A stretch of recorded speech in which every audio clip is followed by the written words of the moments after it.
Ms. Jessica Ta, next question, please. 32, please.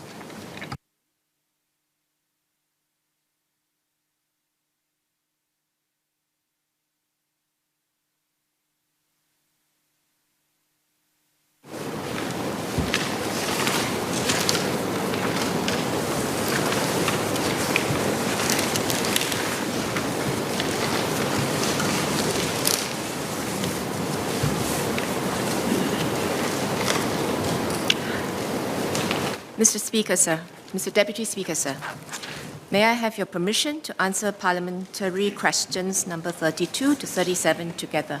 Please do.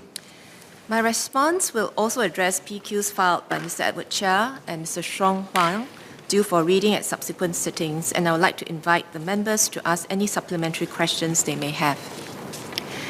Global food supply chains are highly interlinked.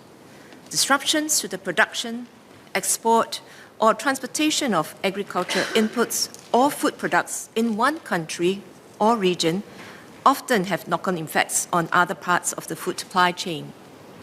These can arise from many causes, including geopolitical tensions, extreme weather events, disruptions to logistics chains, or policy decisions by foreign governments. Some food-producing countries have reacted by imposing export bans or restrictions on food items. Indonesia's recent palm oil export ban, India's wheat and sugar export bans, and Malaysia's chicken export ban are recent examples. Singapore imports more than 90% of our food. We cannot fully prevent such disruptions. However, we have adopted a multi-pronged approach to mitigate the impacts. Let me elaborate. First, we work with the industry to build resilience in their supply networks. SFA supports the industry's diversification efforts by actively accrediting multiple overseas food sources. SFA also helps to accredit new source countries, regions, and suppliers in order to give our importers more choices. Through import licensing, SFA requires eight importers to have a business continuity plan and have measures such as diversifying import sources, signing retainer contracts, or holding a buffer stock. These measures help to mitigate the impact of disruptions from any single source. We currently import our food from over 170 countries and regions, and we will continue our diversification efforts. Specific to the chicken export ban, chicken from Malaysia accounts for 34% of our total chicken imports.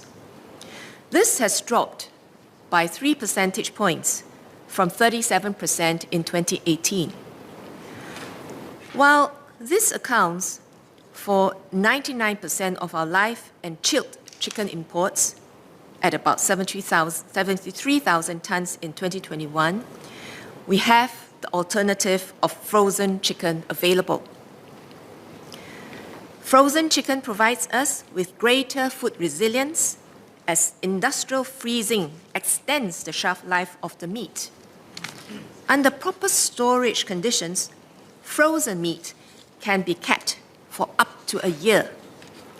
It enlarges our pool of available choices to include suppliers from countries that are further away, like Brazil and the United States.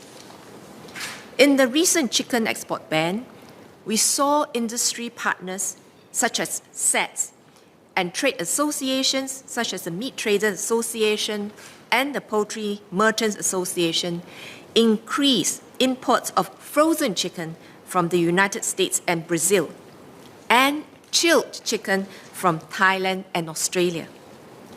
SFA has also recently accredited Indonesia as a new source for the imports of chicken. Mr. Jarukiam asked if there were constraints to expanding the number of approved countries for poultry imports.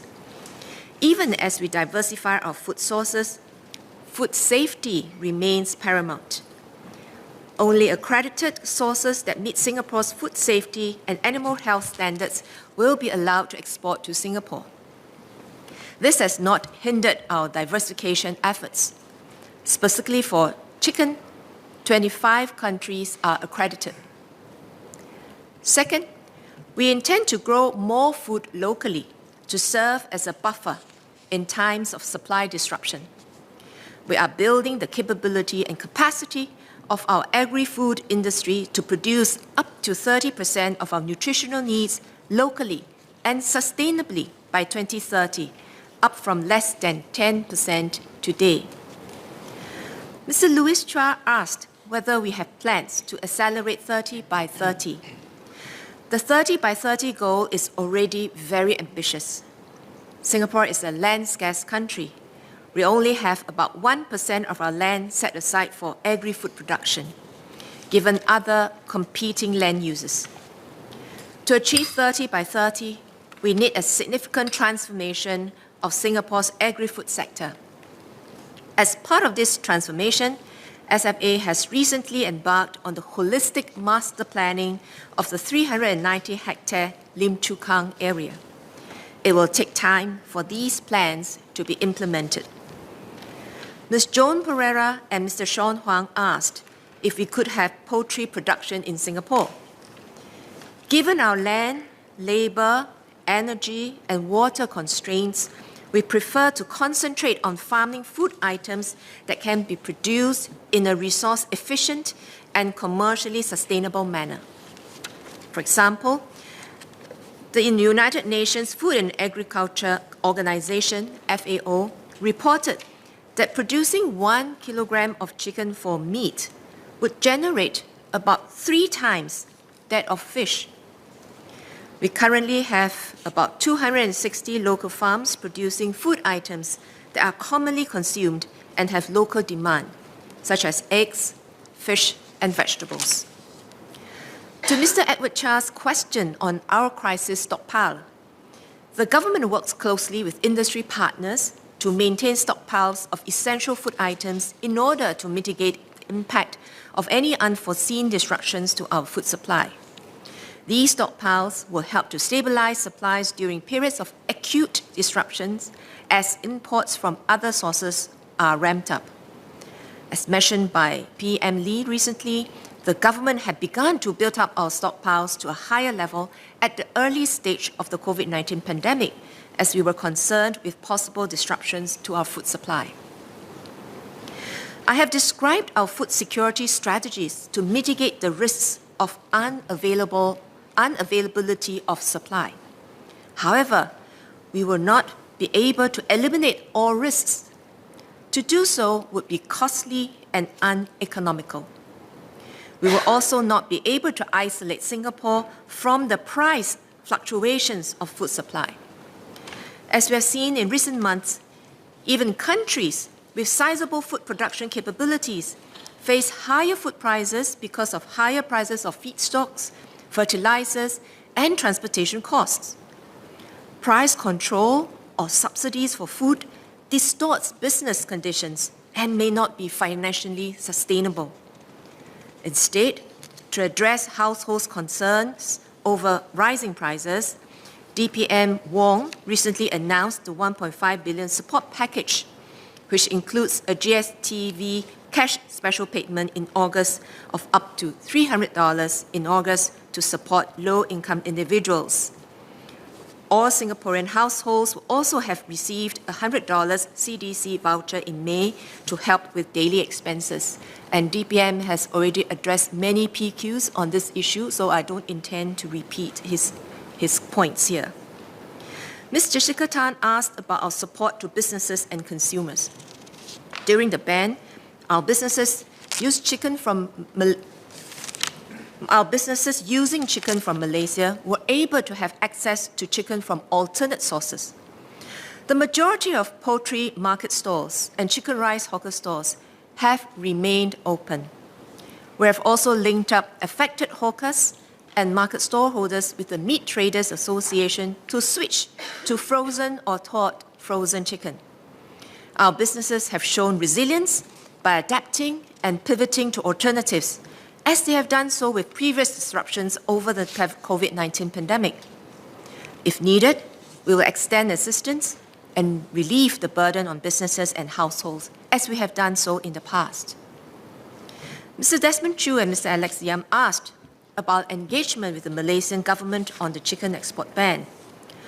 Although the news of the export prohibition broke on 23rd May 2022, SFA was officially notified by the Malaysian Department of Veterinary Services, DVS, on 31st May of Malaysia's export prohibition of chicken to Singapore that was effective from 1st June.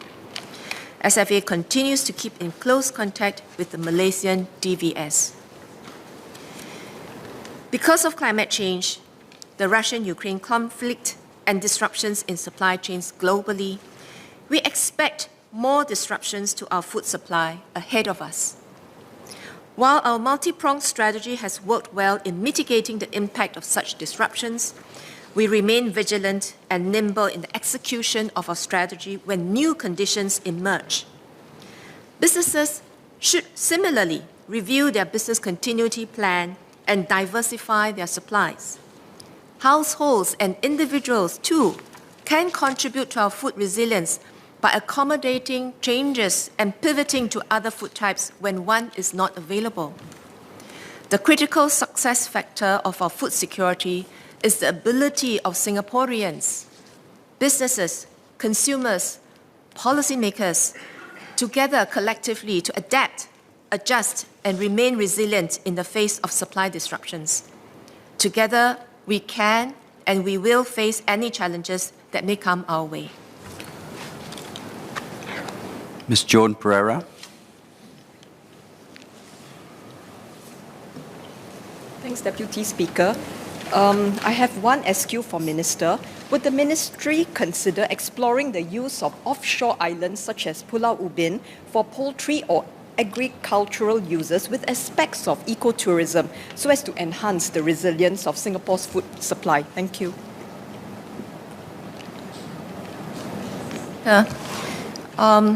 In my course of engaging the public as well as stakeholders on our food resilience plan, suggestions that, like what Ms. Pereira has offered, it's often heard. There were suggestions about using rooftop for community farming, using space in front of our void deck, also allowing Singaporeans to plant and grow their own food for food resilience. Also, there are suggestions for other types of farming, such as permaculture for soil rehabilitation, crop rotation, so that we can improve the ecosystem, the ecodiversity. Mr. Speaker, these are all valid considerations. In many ways, they contribute and add to our food resilience. But as the Singapore Food Agency looking after food supply resilience, I think our priority must be to meet significant proportion of our food supply needs, build up significant skill sets so that we have the production knowledge and capability onshore to support us in times of need. So while we are developing our Lim Chu Kang master plan, during which we will incorporate suggestions such as what Ms. Pereira has offered, we invite other stakeholders to also come on board to give us their suggestions.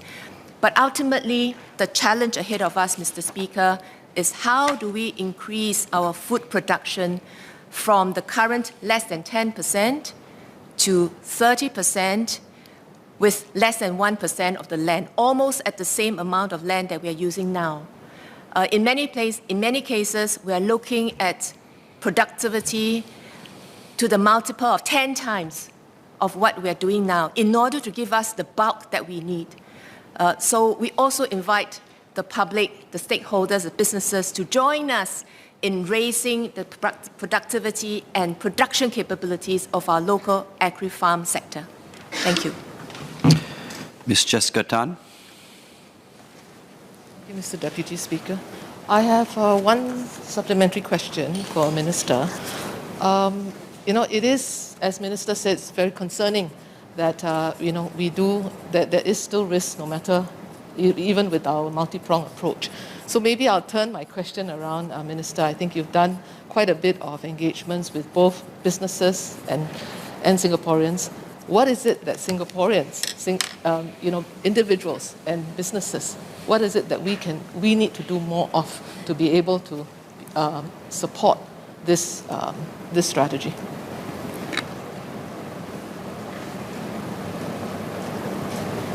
Mr. Speaker, I think like many members in this chamber, we have been most concerned about the well-being of our businesses, small and large. Small ones in the wet markets, large ones, our importers, our slaughterhouses, and also our residents, the consumers. I think many of us have made many rounds at our wet markets, our coffee shops, to survey and to understand the situation. I'd like to share some of my personal experiences. Myself, my colleagues from NEA, SFA, have been reviewing and surveying constantly and regularly, so as to allow us to understand what's happening on the ground. Which are the stalls that remain open? What are they selling? How are they getting alternative sources? Which are ones that have closed and closed for how long? So that is why I think we speak with some confidence that actually majority, by and large, almost all the stalls have remained open. And if they have closed, they closed for a short while, and when the news about the importation of kampong chicken and black chicken came, they reopened quickly again. And I'd like to share some of my experience talking to the stallholders. Nasi lemak stallholders saying that, I've learned to diversify, not just for chicken, many of major types of ingredients to multiple suppliers. Because during the COVID period, we have seen how supplier has not been able to cope with their supply. So he has learned, diversify multiple suppliers. We have also a Siyao Gai, which is soy sauce chicken seller in my area, who have basically replaced his fresh chicken with frozen chicken. And we also have poultry stallholders who are selling chicken, fresh chicken, and so on, converting to sell kampong chicken, black chicken, and other frozen chicken as well. And I have a chicken store, Hainanese, quintessential Hainanese chicken stallholder, who shared with me that, they have switched to frozen, they have tried frozen, but they couldn't get it the same taste as before. And so their business has been affected. And then she showed me her very swollen fingers. This is what I have to go through to try to thaw many frozen chicken in order to try to get to the same recipe and same taste as before. I'm sharing this, I think, our stallholders have actually shown great resilience. They have really pivoted, they tried, and even though they have not really recovered to pre-ban days, but they are definitely trying. And I think that's the kind of spirit that I would like to see and encourage Singaporean businesses, stallholders to have. Not, sometimes when we, in the eagerness of helping them with financial assistance or other assistance, we must not undermine this resilience that we see. And we also must not reverse some of the good business practice, the business continuity plan that they have, started, implemented. We should not unwind some of these things. And I think as a whole, if our businesses are able to diversify, what we call during peacetime, establish trade relations with more suppliers across different countries, even from the same supplier, diversify so that if we have a bout of avian flu, we will not be affected in the same way. Really looking at a good business continuity plan. Our businesses, small businesses, showing resilience, adaptability, flexibility in different forms of meat and different way of cooking. If you can't do it in the boiled state, do it in the grilled chicken, I think this will make us a lot more resilient.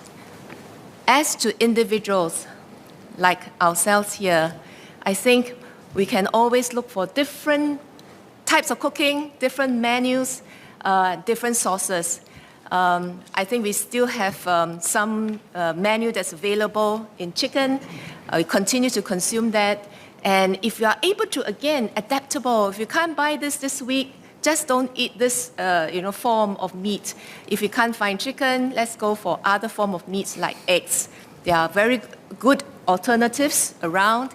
And if we show some hardiness, then I think as a whole, the whole country, whole Singapore, will have much better resilience against food disruptions. May I suggest two more supplementaries on this topic? Mr. Gerald Giam and then Mr. Alex Yam.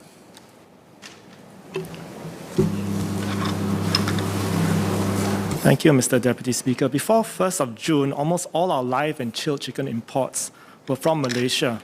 May I ask why more regional countries had not been approved earlier for live and chilled chicken imports before we face this crisis, so as to ensure better food supply resilience? I know the Minister just said that food safety is paramount, but that has not hindered our diversification efforts. So what has? Secondly, as Malaysia's export restrictions are still in place, what is the Singapore Food Industry Agency doing to incentivize poultry importers to import chicken from alternative sources that are already approved, so as to increase supply and lower the price of chicken in Singapore? For example, can import fees for live and chilled poultry from all approved suppliers be waived until Malaysia completely lifts its export restrictions on chicken?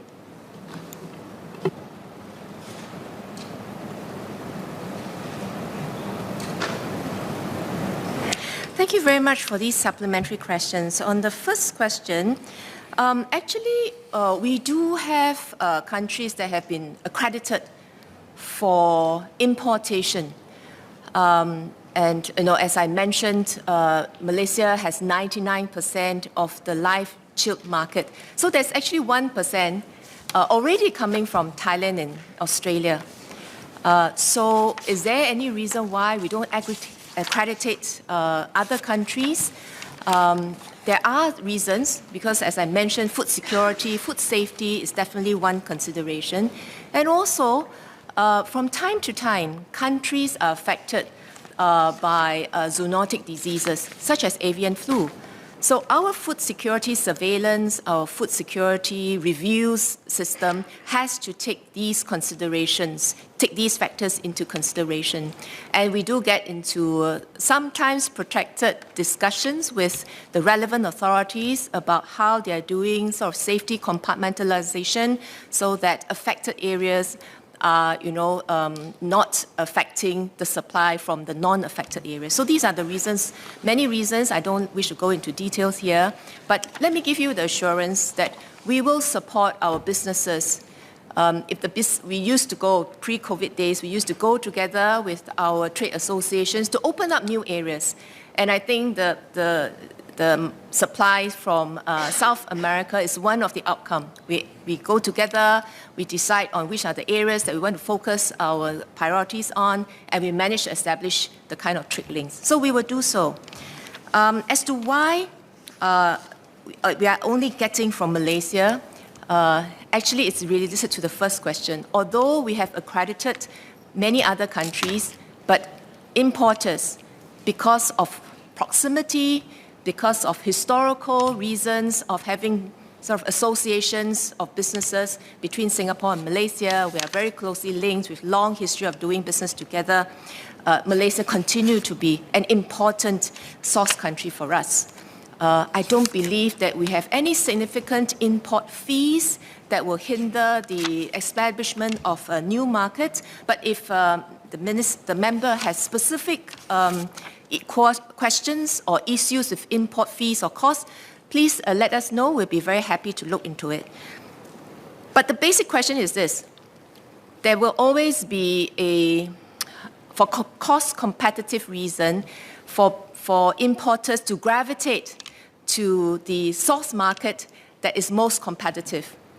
Sometimes it's because it's the nearest, Sometimes it's because it has an established logistical chain that can allow the goods to arrive in the shortest time.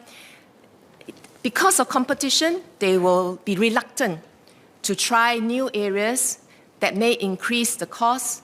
They may be reluctant to try new products because it's not familiar to the consumers.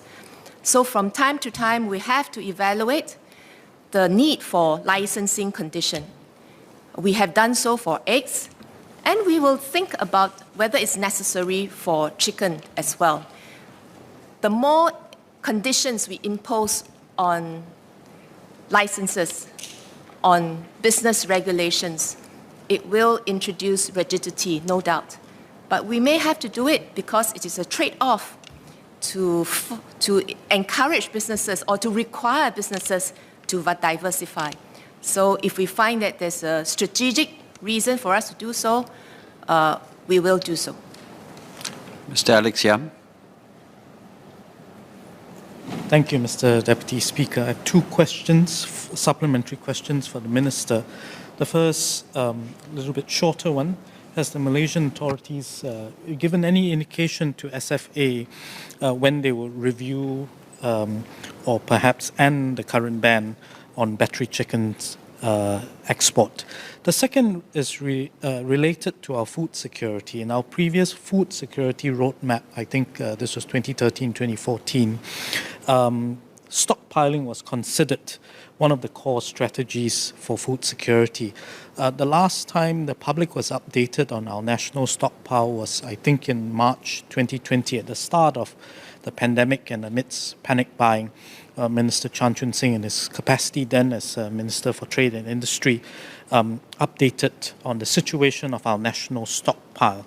Could the Minister therefore update the House on our current stockpile situation, whether they remain robust, and without jeopardizing our negotiating position, are we more resilient today, considering the 2 years of the COVID and the challenges brought about by the Ukraine conflict and global stockpile cost, global feedstock cost, whether our stockpile situation has stabilized? Mr. Speaker, the answer to the first question about whether we heard anything from the Malaysian authority, the answer is no.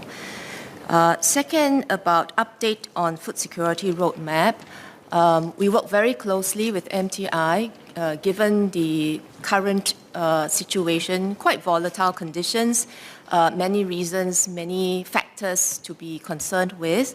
We will continue to work closely with MTI, and we have done so, adjusting our stockpiling position, stances. I would say that our businesses themselves has reacted very positively in also stockpiling for themselves.